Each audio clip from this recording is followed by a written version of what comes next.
Okay, so let's hit you with a few quotes about releasing some of the, completing these emotions that are left over from childhood when we were shamed or abused, punished into denying parts of ourselves, denying emotions within ourselves, natural emotions that came from natural things that happened.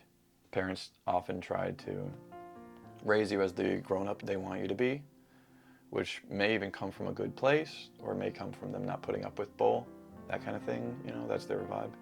Well, you're a little kid, you're not going to be the grown-up that you're going to be yet. They don't realize that there are phases to development, and that you can accept that a kid makes mistakes. You can accept that a kid gets angry and yells.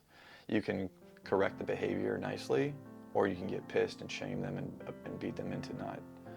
So this is under the heading Angering Builds Confidence. So these are, I don't know how to pronounce it, Rainier Maria Rilke. She has some really good poetry stuff. If only we would let ourselves be dominated as things do by some intense storm, we would become strong too. We try to resist and downregulate and try to avoid anger because it's not well adjusted, it's not zen, it's not who we gathered throughout life that we should be. But anger has a place.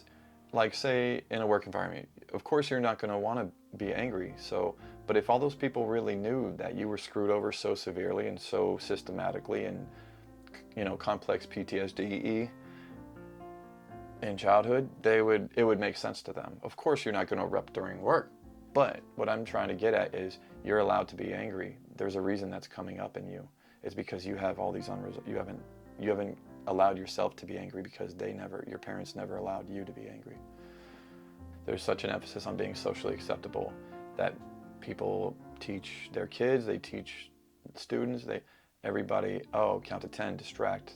It's all that you ever hear about. And what do you think happens when you just distract from it? You're giving power to it. You're saying, no, I can't be with that. That's a no-no. I'm denying that anger is even there. So it's just going to keep bouncing around waiting for that trigger. And it said, if only we would let ourselves, and I wrote, when we don't resist / tense up against something. Like physically tense up, like when panic hits me, social anxiety, the whole part in front of me is tensing up. I'm fighting bad posture the whole time.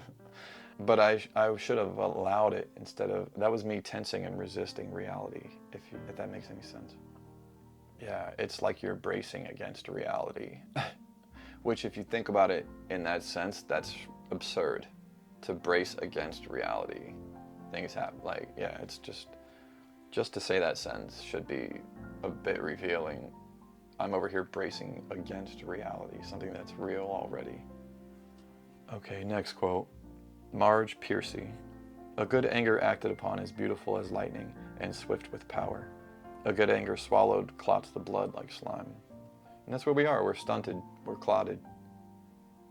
We are stunted at certain emotional levels based on when certain things happen to us.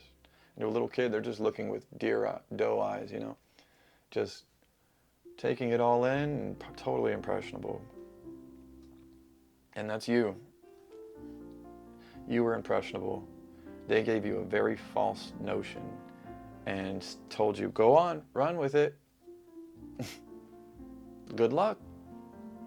Basically, that's the worst parent, is to just say good luck, to hand you a hot coal and say good luck. Now pretend this doesn't exist.